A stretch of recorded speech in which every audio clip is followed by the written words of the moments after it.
তেলে তেল তেলে জীবনটা গোলমেলে, আগে পিছে দিলে তেল খেয়ে। নেতারা চরণে তেলে জনগণে খায় তেল, মতের অমিল হলে ফে।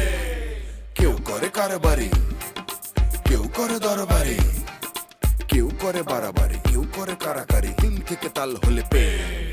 মালিশেতে লাগে তেল, বকশিসে মারে তেল, সুপারিশে মারলে তেল, পটানোতে লাগে তেল, টেবিলের তলে তেল, প্রমোশন পাইতে তেল। তাও লাগে তেল তেলে, বোতল বাগায় ডোলে হরেক পদের তেল। আরে তেল দিয়া খটকা খাইতে খাইতে পটকা বাইজা গেছে 12টা।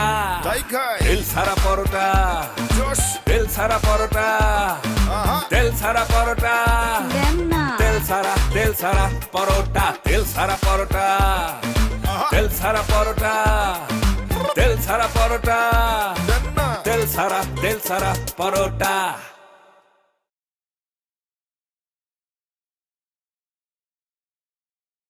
আপনার তো চোখেই ডিস্টার্ব আছে। হ্যাঁ, আপনার চোখ যে কই থাকে সেটা আমি খুব ভালো করে জানি। আপনার চোখের চিকিৎসা করানো উচিত।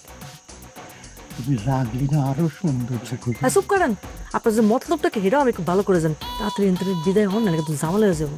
আচ্ছা সেটা হচ্ছে, কিন্তু একটা কথা কয়ে যাই, তুমি কনফার্ম জানে না তো এই সাকিব তোমার বিয়ে করতেছে, বুঝিস?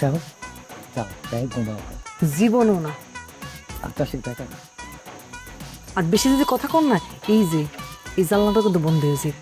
শোনো, তোমার না আসলেই সুন্দর লাগে।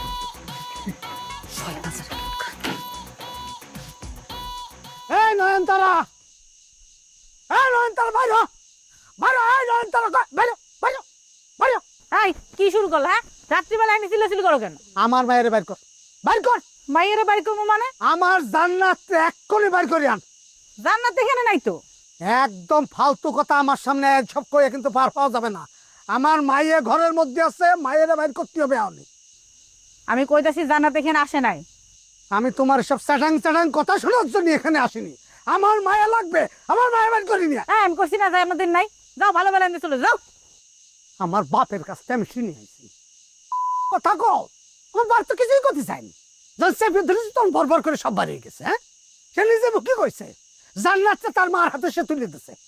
ফাজলামি বাইর কর। আমি কইলাম জান্নাত এখানে নাই, যাও এনে চিল্লাও না। তুই তুই আমার মায়েরা বাইর করবি কি করবি না? কো আমার মাইয়া বদমাশি করে বদমাশ, আর কোনোদিন আসবি না এই বাড়ির উপরে। হাবিল কোন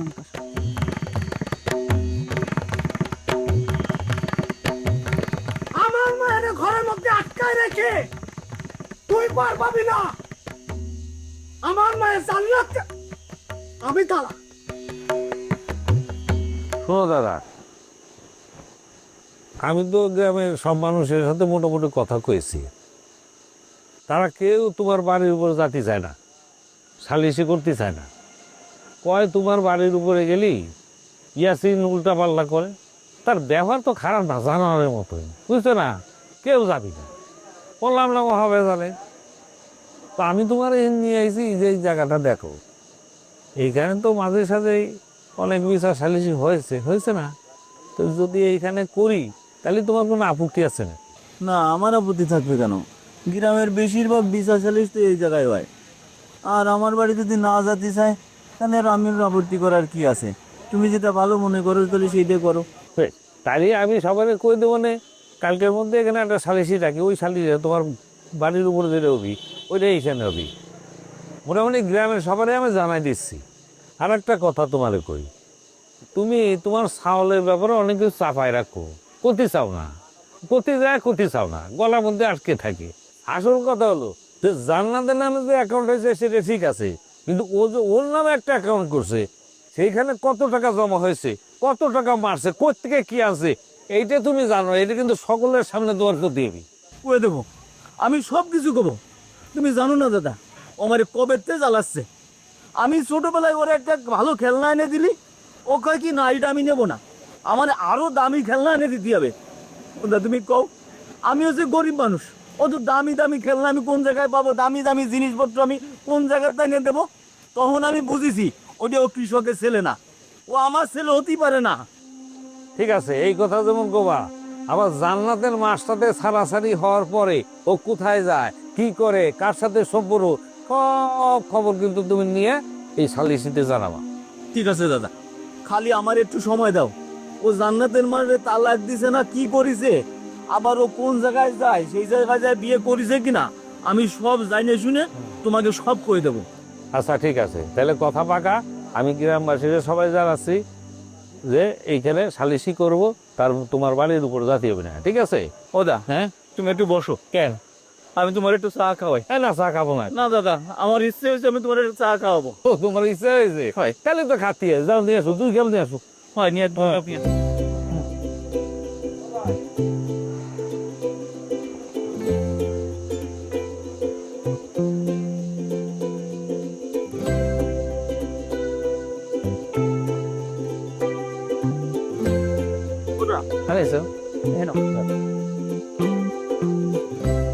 আমার যত মনের কথা আছে বুঝছো দাদা, আমি তোমারে আর বাউরে একটু করতে পারি, আর কাউরে কই আমি শান্তি পাই না দাদা।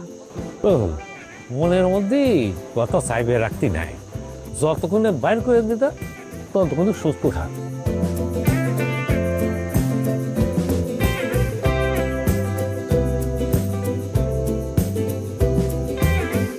শুধু দর্শক, আমি ফারুক আহমেদ এবং আমি বলছি তিলের খাজা অয়েল মিল কোম্পানি লিমিটেড, এবং এখানে আমি ছিলাম 1 সপ্তাহ। সময় কাটিয়েছি আমাদের চেয়ারম্যান সাহেব, দেওয়ান সাহেব, এবং ওনাদের আতিথেয়তা আমি মুগ্ধ। এবং আমি অলসো মিট করেছি তাদের পিএস সাহেব এবং কবি সাহেব। এবং এখানে এসে আমি যা দেখলাম যে আমার 2টা ইউনিক এক্সপিরিয়েন্স হয়েছিল। একটা হলো সেই পানির নিচে ভাত, পান্তা ভাত, ফার্মেন্টেড রাইস। আর আরেকটা হলো আমরা যে চায়ের দোকানে খেলাম, যে চুমুকেই বাংলাদেশ, এটা ট্রুলি অ্যামেজিং ছিল। কারণ এখানে আপনি আপনার সমস্যার কথা তুলে ধরতে পারেন, আপনার সমস্যা শেয়ার করতে পারেন এবং সমাধান খুঁজে পেতে পারেন। তো যাই হোক, আমি আমাদের চেয়ারম্যান সাহেবকে প্রশ্ন করব যে আপনি একজন চেয়ারম্যান হয়ে, একটা কোম্পানির মালিক হয়ে, আপনি যে সাধারণ মানুষের সাথে মিশে যান সবসময় এবং তাদের জন্য কেয়ার করেন, এগুলো আপনি কোত্থেকে আসে এবং এই ইন্সপায়ারেশন আপনি কোত্থেকে পান? দেখেন ফারুক সাহেব, আমার কোম্পানির নাম হচ্ছে তিলে খাজা কোম্পানি।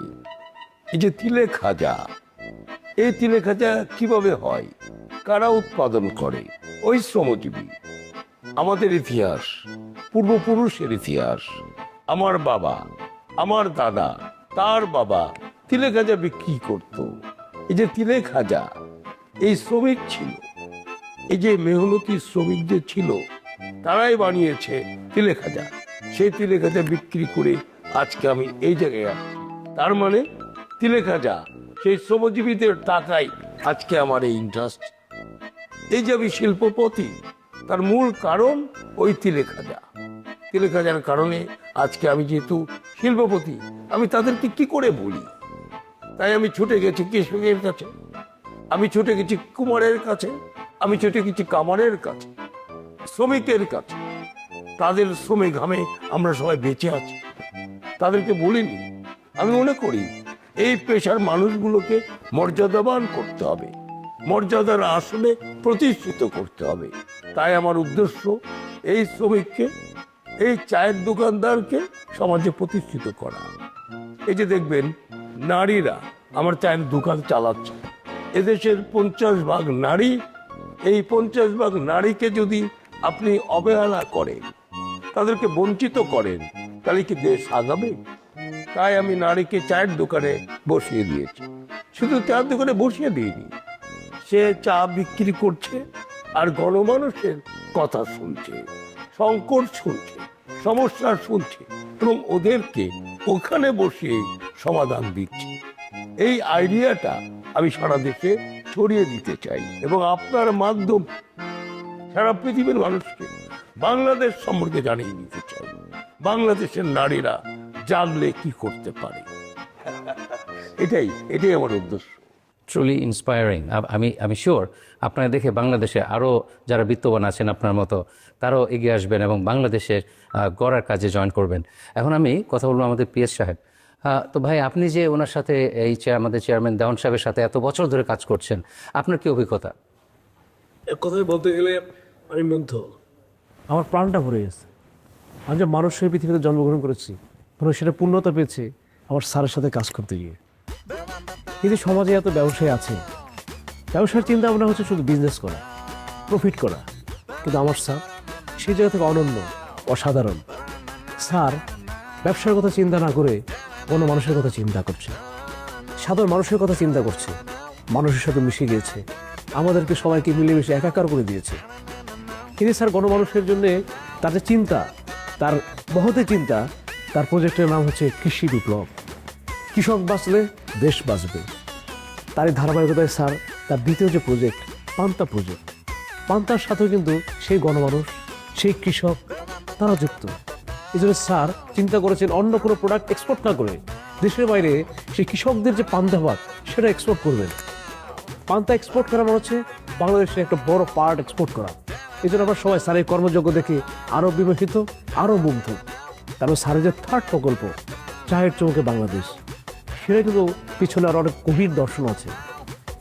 চায়ের দোকান হবে বাংলাদেশের সমস্ত গণমানুষের, যেখানে বসে তারা চা পান করে সেখানে বসে বসে তাদের সমস্যার কথা বলবেন। সরাসরি নেতার সাথে জনগণের সম্পৃক্ততা, এই যে কানেকশন, কানেক্টিভিটির মূল কেন্দ্রস্থল হবে চায়ের দোকান। কিন্তু সেই চায়ের দোকানে নেতৃত্ব দিচ্ছে কি? একজন নারী। সেটাও কিন্তু আমার স্যারের একটা মহৎ চিন্তা যে বাংলাদেশের উন্নয়নে, অর্থনৈতিক উন্নয়নে নারীর যে অংশগ্রহণ, নারীর যে ভূমিকা, সেটাকে স্যার সুন্দরভাবে যুক্ত করার চেষ্টা করেছেন। স্যারের কথা, অর্থনীতিতে নারী যদি জেগে ওঠে, নারী যদি পরিপূর্ণ অংশগ্রহণ করতে পারে, তাহলে বাংলাদেশের এই উন্নয়ন কেউ ঠেকে রাখতে পারবে না। এখানে আমার স্যারের চিন্তা সত্যি অসাধারণ, মনোমুগ্ধকর। আর স্যার চায় যে নারীর নেতৃত্ব যেন এগিয়ে থাকে, পুরুষের পাশাপাশি নারীরা যদি নেতৃত্বে এগিয়ে আসতে পারে, সমাজ গঠনের ভূমিকা রাখতে পারে, সেটা আমাদের স্যারের চাওয়া। সমস্ত চিন্তাভাবনা, এই গণমানুষ, কৃষি বিপ্লব, নারী নেতৃত্ব, নারীর অর্থনীতিতে অংশগ্রহণ, আমরা স্যারের সাথে থাকতে পেরে সত্যি আমার জীবনটা একেবারে মুগ্ধ। আমি নিশ্চিত অসাধারণ অভিজ্ঞতা। কবি সাহেব, আপনি কিছু বলবেন?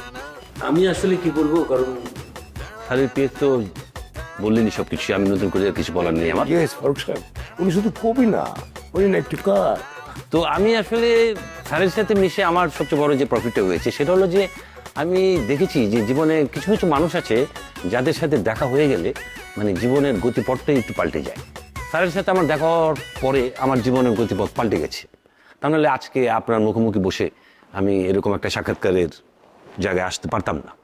আর বরাবরই আমি স্যারকে দেখে যেটা ভেবেছি যে অত্যন্ত কোমল হৃদয়ের একজন মানুষ। আমি কখনো মানে তাকে দেখিনি যে মানে পাষণ্ড হৃদয়ের মানে দানবিক কোনো ব্যাপার তার ভিতরে আছে। যেমন আমি স্যারকে দেখেছি যে আমরা অনেক সময় গোলাপের কথা বলি, আমরা হাতনানার ফুলের কথা বলি, আমরা জবা ফুলের কথা বলি, আমরা জুঁই ফুলের কথা বলি, কিন্তু স্যার সবসময় বলতো যে আচ্ছা আপনাদের মুখে তো কখনো ঘাস ফুলের কথা শুনি না।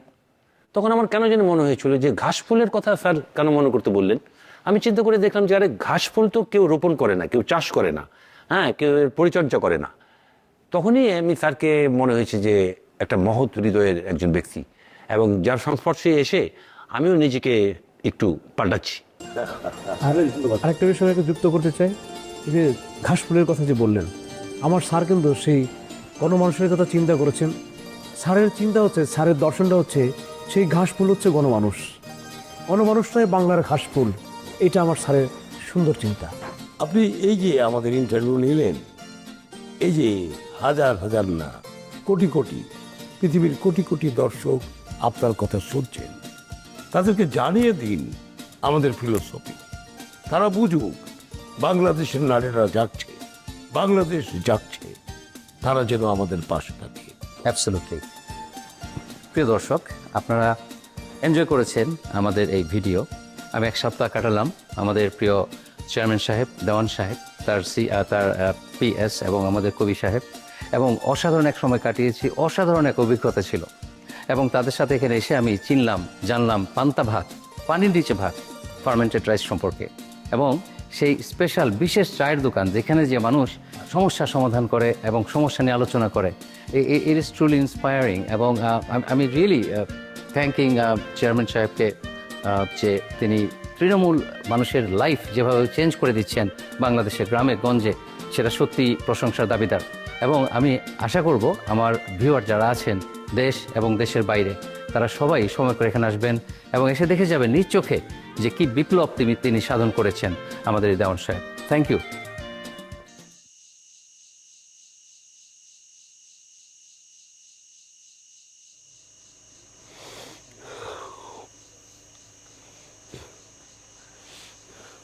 কি হবে চাচা, আমার আব্বা তো জনে জনে বিচার চাচ্ছে। তুমি তুমি শুধু বাঁচাতেই পারো চাচা, একমাত্র তুমিই হচ্ছে একমাত্র রাজসাক্ষী। আমি কি ব্যাপার বাঁচাবো? হয়েছে। আচ্ছা, তুমি আমার মেয়ে জান্নাত, আমার বউ নয়নতারা, একে দুইজনটা নিয়ে ভ্যানে করে তাকে বাড়িতে তুমি যাও। আমি জান্নাতের মারিয়ে নিয়ে গেছি আমার বেনে। এই তো তার মানে তুমি সব কিছু জানো। এখন আমার কথা হচ্ছে, জান্নাতের মার হাতে তুলে দিল ডাকিটা জান্নাতের দাদাই। এই তো দাদা রে, ওরে চাচা, এই কথাটা যে কইলে, এই কথাটা তুমি সবাই রে কবা, মানে যে শুনবে তারে কবা জান্নাতের মার হাতে জান্নাতের দাদা জান্নাতে তুলে দিচ্ছে। এটা করতে পারবো না? পারবো। আর কি লাগে, আমার মালিক চাচা, আমার আদরের চাচা। চাচা, তুমি কিন্তু আমার বাঁচাবা, তুমি সবচেয়ে রাজসাক্ষী। এই কথাটা জনে জনে তোমার করে দিয়ে লাগবে, ঠিক আছে?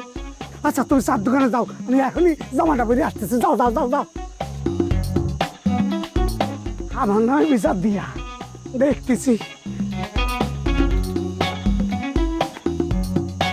ও তুই মূল হারাবি, ও তুই মূল হারাবি, মানুষ ভজলে সোনার মানুষ হবি, মানুষ ভজলে সোনার মানুষ হবি, মানুষ ভজলে সোনার মানুষ হবি।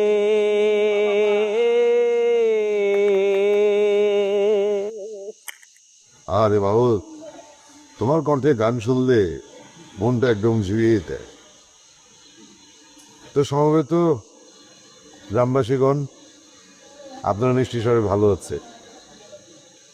আসলে আজকে সবাই আমরা এখানে বসেছি একটা বিশেষ উদ্দেশ্যে, একটি ঘটনার পরিপ্রেক্ষিতে আমরা সবাই আজকে সমবেত হচ্ছি। কিন্তু শুরুতে আমি একটি কথা বলতে চাই। দেখুন, আমি আপনাদের এলাকার নির্বাচিত কোনো প্রতিনিধি না, অর্থাৎ আমি এখানকার চেয়ারম্যান না, মেম্বার না, এমনকি এখানকার স্থায়ী বাসিন্দাও না। তারপরেও আমি আপনাদের ভালোবেসে, আপনাদের এই গ্রামকে ভালোবেসে, গ্রামের সহজ সরল সাধারণ মানুষগুলোকে ভালোবেসে, আপনাদের সুখে দুঃখে সবসময় আমি আপনাদের পাশে আছি। আপনারা আমাকে সেই ভালোবাসা দিয়েছেন, সেই সম্মান দিয়েছে। তো সে কারণে আজকে যে গুরুত্বপূর্ণ বিষয়ে আমার মনে হয় আপনাদের সবাইকে নিয়ে কথা উচিত ছিল, হয়ে বসেছি। বিষয়টা হলো যে আপনারা সবাই জানেন আমাদের সবার প্রিয় মোতালেব ভাই অতি সহজ সরল সাধারণ একটি মানুষ, কিন্তু অতি সম্প্রতি আমরা জানতে পেরেছি যে তার কুলাঙ্গার একটি সন্তান আছে ইয়াসিন, যে অনেক ঝামেলা করছে আমাদের জান্নাতের চিকিৎসা ব্যবস্থা নিয়ে। এবং অতি সম্প্রতি সে যেটা করেছে সেটা হচ্ছে আমাদের মোতালেব ভাইকে সে বাড়ি থেকে বের করে দিয়েছে। কেন বের করে দিয়েছে? জান্নাতকে তার মা তার হেফাজতে নিয়ে গিয়েছে। ইয়াসিনের কথা হলো যে কেন মোতালেব ভাই জান্নাতের মার কাছে সেই মেয়েটিকে হস্তান্তর। এতে আমাদের ইয়াসিন অত্যন্ত ক্ষিপ্ত মোতালেব ভাইয়ের উপরে। সে বলছে যে মোতালেব ভাই কেন তার হাতে তার কন্যাকে হস্তান্তর করে। কিন্তু মোতালেব ভাই বলেছে যে তার মায়ের অধিকার বলে মেয়েকে তার কাছে নিয়ে গিয়েছে, সেখানে সে বাধা দিয়ে আছে। আর এতেই বেঁধে গেছে বিপত্তি। ইয়াসিনের এক কথা, জান্নাতের মার হেফাজত থেকে জান্নাতকে উদ্ধার করে ইয়াসিনের হাতে করে দিতে হবে। আমার বাপরে আমার বাড়িতে উঠানোর সিদ্ধান্ত কি জানাচ্ছে? হ্যাঁ ফারুক, এই ইয়াসিন, ফারুক, এই ইয়াসিন, কেন আপনি কি আমার চেয়ারম্যানের মতো আমাকে জুতো পিটা করতে চাচ্ছেন না? এটাই তো নিয়ম। কেন? যে আমার জুতোর নাম্বার দেখে ফেলে সে নাম্বারটা আমি তার কপালে এঁকে দিই জুতো দিয়ে। তাই নাকি? এই যে 20টা স্যার সুন্দরী নারী সুদর্শনা স্যার, শোনায় না, এদের দায়িত্বটা স্যার আমি নিতে চাই স্যার। এই মডেলিং করতে করতে না তোমার মাথাটা গেছে, তোমার মাথা থেকে এই মডেলিং এর চিন্তা বাদ। আরে তেল দিয়া খটকা খাইতে খাইতে পটকা বাইজা গেছে 12টা। তাই খাই তেল ছাড়া পরোটা, তেল ছাড়া পরোটা, তেল ছাড়া পরোটা, তেল ছাড়া পরোটা, তেল ছাড়া পরোটা।